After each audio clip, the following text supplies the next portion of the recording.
Hello everyone, welcome back to my YouTube channel.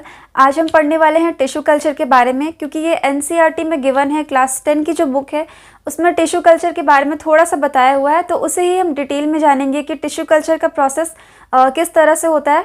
क्योंकि ये क्या होता है, जो टिश्यू कल्चर है ये हमारा एक वेजिटेटिव प्रोपगेशन मेथड होता है, और ये बहुत एडवांस या फिर आप कह सकते हैं कि ये मॉडर्न टेक्नोलॉजी है, जिसमें कि प्लांट को, न्यू प्लांट्स को क्या कहता है, उसे फॉर्म किया जाता है। तो इसमें काफ़ी अच्छे लेवल पे जो प्लांट होते हैं वो रेडी किए जाते हैं, और ये जो टेक्निक होती है काफ़ी अच्छी है एक तरह से, क्योंकि इसमें जितने भी प्लांट बनते हैं वो डिजीज़ फ्री बनते हैं। तो इसी प्रोसेस को हम डिटेल में जानेंगे कि कौन कौन से प्रोसेस इसमें इन्वॉल्व होते हैं और किस तरह से इसमें एक सिंगल सेल से क्या किया जाता है, न्यू प्लांट बॉडी का फॉर्मेशन किया जाता है। तो यहाँ पे हम देखेंगे कि एक अगर हम प्लांट लेते हैं, सपोज़ इस प्लांट के जो इसमें देखा जाता है कि कौन से प्लांट जो है वो अच्छे हैं, अच्छे कैरेक्टर को शो कर रहे हैं, तो उस टाइप के प्लांट को क्या किया जाता है, इसमें इन्वॉल्व किया जाता है। तो सपोज़ ये अगर एक प्लांट है और इसमें जो बहुत सारे डिज़ायर कैरेक्टर है, मे बी इसमें जो फ्रूट्स आ रहे हैं वो अच्छे हैं, उनमें ज़्यादा फ्रूट लग रहे हैं, तो जितने भी अच्छे जो कैरेक्टर होते हैं, वेजिटेटिव कैरेक्टर्स होते हैं, वो काफ़ी अच्छा है। तो इसमें क्या होगा, इस टाइप के जो प्लांट होते हैं उनका सिलेक्शन किया जाता है।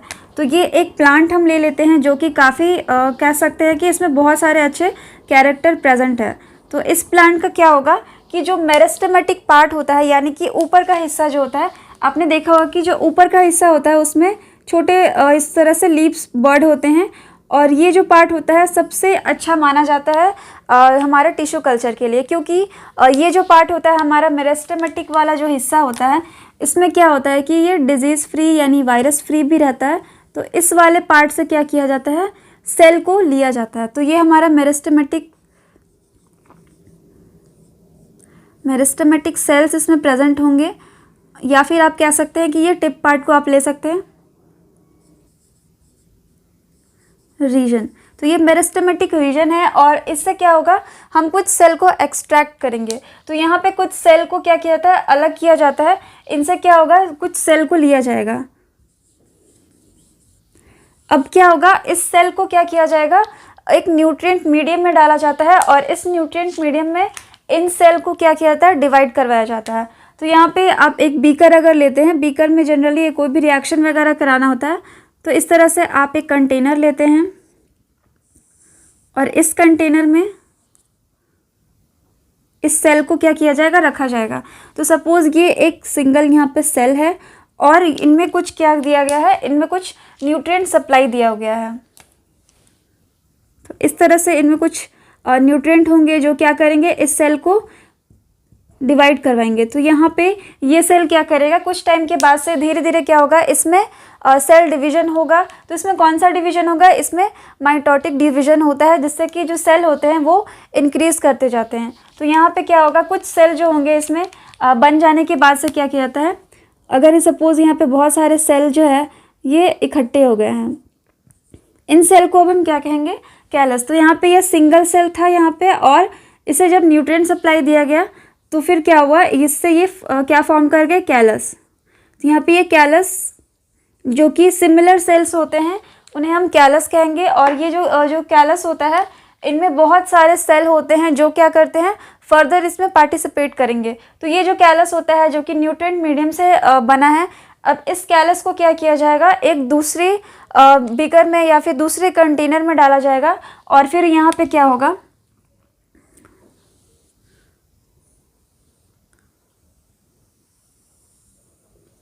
यहाँ पे क्या होगा, फिर से इस कैलस को जब रखा जाएगा तो इस कैलस में क्या करवाया जाएगा, कुछ जो हार्मोन होते हैं, प्लांट हार्मोन्स होते हैं, उन्हें इसमें ऐड किया जाता है। तो इसमें कौन से हार्मोन्स जाते हैं जो इसमें क्या करेंगे, इस प्लांट जो कैलस है इसे एक प्लांट के फॉर्म में क्या करते हैं, ग्रो कर देते हैं। तो यहाँ पे कुछ जो हार्मोन्स होते हैं वो हार्मोन्स क्या क्या हो सकते हैं, तो यहाँ पे आप देखेंगे कि इसमें जो हार्मोन्स डाले जाएंगे वो इसमें एक तो शूट का फॉर्मेशन कराएंगे, यानी कि शूट सिस्टम का और रूट सिस्टम का यहाँ पे फॉर्मेशन करवाते हैं। तो वो कौन कौन से हार्मोन हो सकते हैं, एक तो होता है ऑक्सिन जो कि रूट सिस्टम को डेवलप करता है, और दूसरा इसमें होता है साइटोकाइनिन, जो कि इसके जो शूट सिस्टम को क्या करेगा, ग्रो कराएगा। तो यहाँ पे आप दो तरह के देखेंगे, एक तो होगा ऑक्सिन, यहाँ पे ऑक्सिन जो कि हमारे रूट के लिए होगा, इसमें रूट फॉर्मेशन करेगा, और दूसरा होगा साइटोकाइनिन। साइटोकाइनिन, तो साइटोकाइनिन क्या करेगा, यहाँ पे शूट को डेवलप करेगा। तो यहाँ पे रूट और शूट इन दोनों के लिए क्या क्या हार्मोन्स यहाँ पे यूज़ हुए, एक ऑक्सिन हो गया और दूसरा हो गया साइटोकाइनिन। तो इस कैलस में आप देखेंगे कि कुछ टाइम के बाद से इसमें क्या होगा, यहाँ पे शूट सिस्टम जो है वो डेवलप होने लगेगा इस तरह से, और इसमें क्या होगी, रूटिंग भी स्टार्ट हो जाएगी। तो ये यहाँ पे कुछ रूट्स यहाँ पे बनने लगेंगे। इसके बाद से इसे क्या कर दिया जाएगा, क्योंकि ये एक बहुत ही स्मॉल जो प्लांट है उसमें कन्वर्ट हो चुका है, तो इस प्लांटलेट को क्या किया जाएगा, वापस से इसे सॉइल में डाला जाएगा। और सॉइल में कुछ न्यूट्रिएंट होते हैं जिसकी वजह से जो प्लांट होते हैं वो जल्दी से क्या होते हैं, ग्रो करना स्टार्ट हो जाते हैं। तो ये जो हमारा बन के तैयार हुआ है इसे हम प्लांटलेट का नाम देंगे। तो ये हो गया हमारा प्लांटलेट।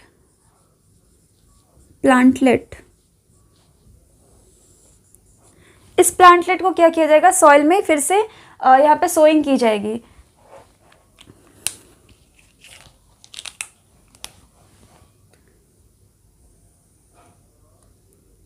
एक पॉट लिया जाएगा और इसमें जो हमारे सॉइल होती है, सॉइल में क्या होता है, सॉइल में किसी भी प्लांट को क्या होता है, जल्दी से यहाँ पे ग्रोथ आपको देखने को मिलेगी। तो यहाँ पे फिर से क्या होता है कि प्लांट जो होता है वो रेडी हो जाते हैं। तो इस तरह से आपने देखा कि ये जो टिश्यू कल्चर होता है इसमें किस तरह से सेल से क्या किया जाता है, एक प्लांट का फॉर्मेशन किया जाता है। तो यहाँ पे ये छोटा सा प्लांट यहाँ पे बन के रेडी हो गया।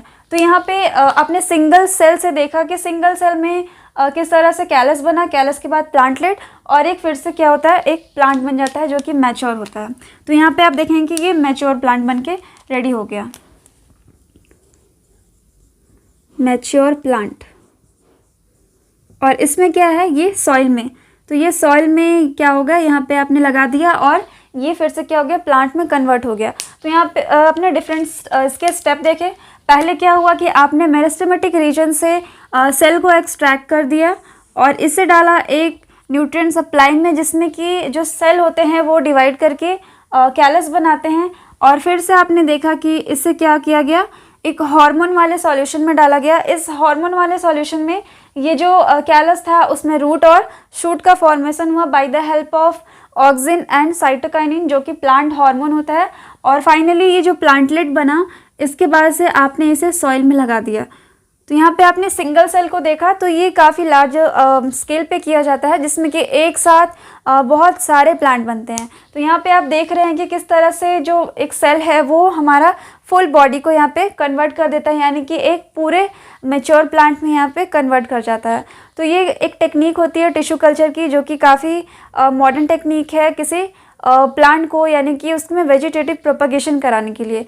तो ये स्पेशली यूज़ किया जाता है एग्रीकल्चर पर्पस से, जहाँ पे प्लांट्स को जो डिजीज़ फ्री होते हैं और उनमें बहुत सारे अच्छे वेजिटेटिव कैरेक्टर्स होते हैं, जिसमें कि ये जो प्लांट होते हैं वो बन के रेडी हो जाते हैं। तो ये हमारा टॉपिक था टिश्यू कल्चर का। तो आई होप कि आपको क्लियर हुआ होगा।